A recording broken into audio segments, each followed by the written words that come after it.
ये कहानी केरल के कोल्लम जिले के कल्लुवाथुक्कल नाम के गांव से शुरू होती है। यहाँ एक साधारण सा युवक रहता था जिसका नाम था विष्णु। विष्णु ने अपनी पढ़ाई पूरी करने के बाद आईटीआई का कोर्स किया और एक नौकरी करने लगा। जब विष्णु 21 साल का था तब उसकी मुलाकात रेशमा नाम की एक लड़की से हुई। रेशमा उस वक्त 10वीं कक्षा में पढ़ रही थी। रेशमा और विष्णु की जान पहचान एक पारिवारिक कनेक्शन के जरिए हुई थी। दरअसल रेशमा की दोस्ती विष्णु के बड़े भाई रंजीत की पत्नी आर्या और विष्णु की भांजी ग्रीष्मा से थी। आर्या और ग्रीष्मा रेशमा की बहुत अच्छी सहेलियां थीं। वो हमउम्र थीं और एक ही स्कूल में पढ़ी थीं। अपनी सहेलियों से मिलने के लिए रेशमा अक्सर विष्णु के घर आया जाया करती थी। इसी आने जाने के दौरान विष्णु की नजर रेशमा पर पड़ी। धीरे धीरे दोनों के बीच बातें शुरू हुई और ये दोस्ती प्यार में बदल गई। दोनों ने शादी करने का फैसला किया। परिवारों की रजामंदी के बाद साल 2017 में विष्णु और रेशमा की भी बड़ी धूमधाम से शादी हो गई। शादी के बाद सब कुछ बहुत अच्छा चल रहा था। रेशमा के घर में आने से उसकी सहेलियां यानी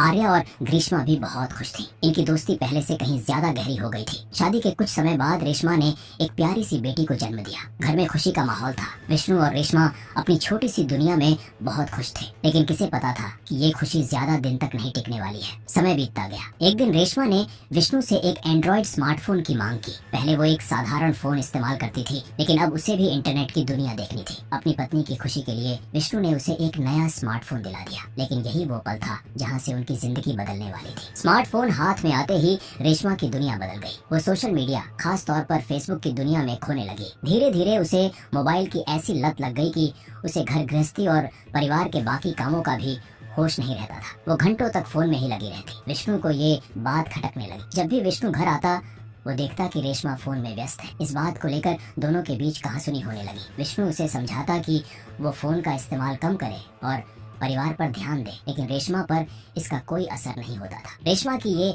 आदत सुधरने के बजाय और बिगड़ती चली गई। दिन बीतते गए, महीने गुजर गए और साल 2020 आ गया। कोरोना महामारी का दौर शुरू हो चुका था और लोग घरों में कैद थे। ऐसे में रेशमा का मोबाइल प्रेम और भी ज्यादा बढ़ गया। विष्णु और रेशमा के बीच अब अक्सर झगड़े होने लगे थे, लेकिन रेशमा अपनी दुनिया में ही मग्न थी। साल 2020 के बीच में एक ऐसी घटना हुई जिसने विष्णु के मन में शक का बीज बो दिया। एक दिन विष्णु के कुछ दोस्तों ने उसे फोन किया। उन्होंने बताया कि उन्होंने रेशमा को वर्कला में देखा है। वर्कला उनके घर से करीब 15 से 20 किलोमीटर दूर एक मशहूर टूरिस्ट जगह है जहां समुद्र का किनारा है। विष्णु हैरान रह गया। रेशमा ने उसे बताया ही नहीं था कि वो घर से बाहर जा रही है, और वो भी इतनी दूर। विष्णु ने तुरंत रेशमा को फोन मिलाया और पूछा कि वो कहाँ है। रेशमा थोड़ी घबराई, लेकिन उसने बहाना बना दिया कि उनकी बेटी घर में बहुत रो रही थी और परेशान कर रही थी, इसलिए वो उसे बहलाने के लिए बाहर घुमाने ले आई है। विष्णु को ये बात अजीब लगी कि बच्चे को बहलाने के लिए कोई इतनी दूर वर्कला क्यों जाएगा। फोन पर दोनों की बहस हुई, लेकिन फिर बात शांत हो गई। विष्णु खुद अपनी बाइक लेकर गया और रेशमा को रास्ते में एक जगह से पिक किया। रेशमा बस से वापस आ रही थी। उस दिन बात वहीं खत्म हो गई, लेकिन विष्णु के मन में ये सवाल रह गया कि आखिर रेशमा वहाँ क्यों गई थी। कोरोना काल में लॉकडाउन की वजह से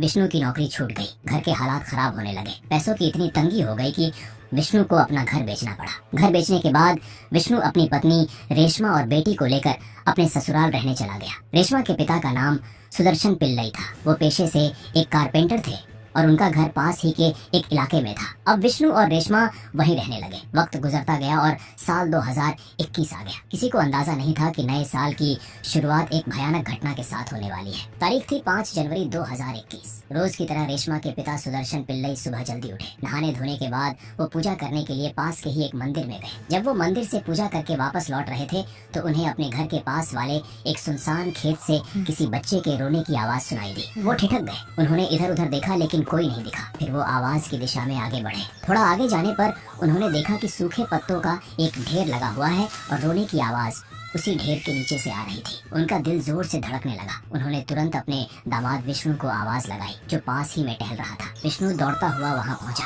दोनों ने मिलकर जब उन सूखे पत्तों को हटाया तो जो मंजर उनके सामने था उसे देखकर उनके पैरों तले जमीन खिसक गई। पत्तों के नीचे एक नवजात बच्ची पड़ी थी। वो बच्ची बिल्कुल अभी जन्मी लग रही थी। शायद कुछ ही घंटे पहले वो रो रही थी और बहुत ही नाजुक हालत में थी। विष्णु ने अपनी जिम्मेदारी समझते हुए बच्ची को उठाया और तुरंत तिरुवनंतपुरम के अस्पताल की तरफ भागा। अस्पताल पहुंचकर उन्होंने बच्ची को डॉक्टरों के हवाले किया और पुलिस को सूचना दी, लेकिन अफसोस तमाम कोशिशों के बावजूद उस नन्ही सी जान को बचाया नहीं जा सका। कुछ ही घंटों बाद अस्पताल में उस बच्ची की मौत हो गई। इस घटना ने पूरे इलाके में सनसनी फैला दी। हर कोई ये सोच रहा था कि आखिर वो कौन सी माँ है जिसने अपनी ही कोख से जन्मी बच्ची के साथ इतनी क्रूरता की। पुलिस ने मामला दर्ज किया और जांच शुरू कर दी। पुलिस को लगा कि शायद किसी कुंवारी लड़की ने या किसी महिला ने अपने अवैध संबंधों को छुपाने के लिए ऐसा किया होगा। पुलिस ने गांव के लोगों से पूछताछ की। क्या किसी ने किसी बाहरी व्यक्ति को आते देखा था? क्या कोई संदिग्ध दिखा था? लेकिन किसी ने भी गांव में किसी अजनबी को नहीं देखा था। इससे एक बात साफ हो गई कि ये काम गांव के ही किसी व्यक्ति का हो सकता है। पुलिस ने एक अहम कदम उठाया। उन्होंने उस मृत बच्ची का डीएनए सैंपल लिया। पुलिस ने फैसला किया कि वो उस इलाके के सभी संदिग्ध लोगों और नवविवाहित जोड़ों का डीएनए टेस्ट करवाएगी ताकि बच्ची के माता पिता की पहचान हो सके। जांच के इस दायरे में बच्ची को बचाने वाले विष्णु और उसकी पत्नी रेशमा को भी शामिल किया गया, क्योंकि वो भी उसी इलाके में रहते थे। हालांकि पुलिस को उन पर कोई शक नहीं था। ये बस एक प्रक्रिया का हिस्सा था। डीएनए सैंपल देने के बाद मामला थोड़ा शांत हो गया। सरकारी लैब से रिपोर्ट आने में वक्त लगता है, इसलिए सभी अपनी सामान्य जिंदगी में लौट आए। इसी बीच विष्णु को अबू धाबी में नौकरी मिल गई। फरवरी के महीने में वो अपनी पत्नी और परिवार को छोड़कर पैसे कमाने विदेश चला गया। जाते जाते उसने अपनी पत्नी रेशमा को एक नया और महंगा फोन दिला दिया था ताकि वो वीडियो कॉल पर बात कर सके। जून 2021 का महीना आ गया। बच्ची की मौत को 5 महीने बीत चुके थे। तभी पुलिस के पास फोरेंसिक लैब से डीएनए रिपोर्ट आई। इस रिपोर्ट को देखकर पुलिस वालों की आंखें फटी की फटी रह गईं। रिपोर्ट में साफ लिखा था कि उस लावारिस बच्ची के माता पिता कोई और नहीं बल्कि रेशमा और विष्णु ही हैं। ये पुलिस के लिए भी एक बहुत बड़ा झटका था। वो तुरंत रेशमा के घर पहुंचे। जब पुलिस ने परिवार को बताया कि वो मरी हुई बच्ची रेशमा और विष्णु की ही थी, तो घर का हर सदस्य सन्न रह गया। रेशमा के पिता और उसकी माँ को इस बात पर यकीन ही नहीं हो रहा था। उनका कहना था कि रेशमा पिछले कई महीनों से उनके साथ ही रह रही है। अगर वो गर्भवती होती तो परिवार वालों को पता कैसे नहीं चलता। एक ही छत के नीचे रहते हुए कोई अपनी प्रेगनेंसी कैसे छुपा सकता है। रेशमा की माँ ने पुलिस को बताया कि रेशमा की सिर्फ एक ही बेटी है जो 3 साल की है। उसके बाद वो कभी गर्भवती नहीं हुई। लेकिन साइंस झूठ नहीं बोलता। डीएनए रिपोर्ट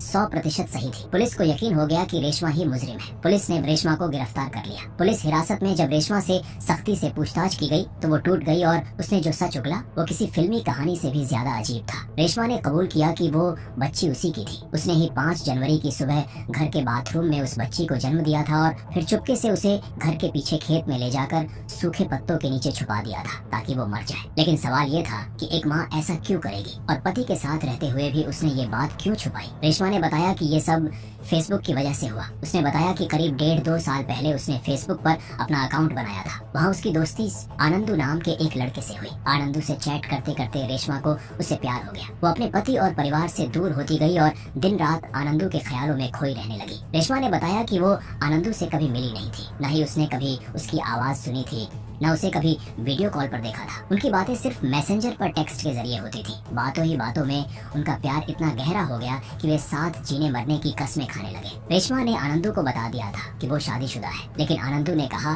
कि उसे इससे कोई फर्क नहीं पड़ता। वो फिर भी रेशमा को अपनाने के लिए तैयार था। फिर वो समय आया जब रेशमा गर्भवती हो गई। ये बच्चा उसके पति विष्णु का ही था, लेकिन रेशमा अब मानसिक रूप से पूरी तरह आनंदू की हो चुकी थी। उसने आनंदू को अपनी प्रेगनेंसी के बारे में बताया। इस पर आनंदू ने एक शर्त रख दी। उसने कहा, मैं तुम्हें स्वीकार कर सकता हूँ, लेकिन तुम्हारे बच्चे को नहीं। अगर तुम मेरे साथ आना चाहती हो तो तुम्हें उस बच्चे से छुटकारा पाना होगा। जैसे ही बच्चा पैदा हो उसे मार डालना। प्यार में अंधी हो चुकी रेशमा ने उस अनजान शख्स की बात मान ली। उसने अपनी प्रेगनेंसी को सबसे छुपाने का फैसला किया। वो ढीले ढाले कपड़े पहनती थी ताकि उसका पेट किसी को दिखाई न दे। उसने खाना कम कर दिया था। उसने एक टाइट बेल्ट का इस्तेमाल भी किया जिसे टमी टकर कहते हैं। और सबसे बड़ी बात, ये एक क्रिप्टिक प्रेगनेंसी जैसा मामला बन गया था जिसमें कई बार महिला के शरीर में ज्यादा बदलाव नहीं दिखते। यही वजह थी कि उसके पति और माता पिता को भी भनक नहीं लगी। 5 जनवरी की सुबह जब उसे लेबर पेन हुआ तो वो बाथरूम में गई। खुद ही बच्चे को जन्म दिया। गर्भनाल को बिना काटे बच्चे को उठाया और खेत में फेंक आई। वो बस इस इंतजार में थी कि बच्चा मर जाए और वो अपने प्रेमी आनंदू के साथ भागकर नई जिंदगी शुरू करे। रेशमा की गिरफ्तारी के बाद पुलिस उस आनंदू की तलाश में जुट गई। पुलिस ने रेशमा का फेसबुक अकाउंट खंगाला। साइबर सेल की मदद ली गई। लेकिन अजीब बात ये थी कि आनंदू नाम की उस आईडी का कोई डिजिटल फुटप्रिंट सही से नहीं मिल रहा था। जांच के दौरान पुलिस को एक सुराग मिला। रेशमा जिस नंबर से इंटरनेट चलाती थी वो सिम कार्ड उसकी जेठानी आर्या के नाम पर था। साथ ही पुलिस को पता चला कि रेशमा का एक पुराना फोन उसकी ननद और सहेली आर्या और ग्रीष्मा के पास था। पुलिस को लगा कि शायद आर्या को आनंदू के बारे में कुछ पता हो सकता है या उस पुराने फोन में कोई सुराग मिल सकता है। पुलिस ने पूछताछ के लिए आर्या को 24 जून को थाने बुलाया। पुलिस का मकसद सिर्फ जानकारी लेना था। उन्हें आर्या पर कोई शक नहीं था। जिस दिन आर्या को पुलिस के पास जाना था उसी दिन सुबह आर्या और उसकी भतीजी ग्रीष्मा अचानक गायब हो गई। घर वाले परेशान हो गए। पुलिस में शिकायत दर्ज कराई गई। पुलिस ने उनकी तलाश शुरू की। अगले दिन 25 जून को पुलिस को गांव के पास ही बहने वाली इत्तिकारा नदी से 2 लाशें मिली। ये लाशें आर्या और ग्रीष्मा की थी। दोनों ने नदी में कूदकर खुद की जान ली थी। पुलिस को ग्रीष्मा के कमरे से एक नोट भी मिला। उस नोट में सिर्फ एक लाइन लिखी थी, बच्चे की मौत के लिए हम जिम्मेदार नहीं हैं, हमें माफ कर दो। पुलिस और पूरा गाँव सन्न रह गया। आखिर रेशमा के केस से इन दोनों लड़कियों का क्या लेना देना था? पुलिस ने जांच तेज कर दी। उन्होंने ग्रीष्मा के एक दोस्त से पूछताछ की। उस दोस्त ने जो खुलासा किया, उसने इस पूरे केस की गुत्थी सुलझा दी, लेकिन सच्चाई बहुत ही कड़वी थी। ग्रीष्मा के दोस्त ने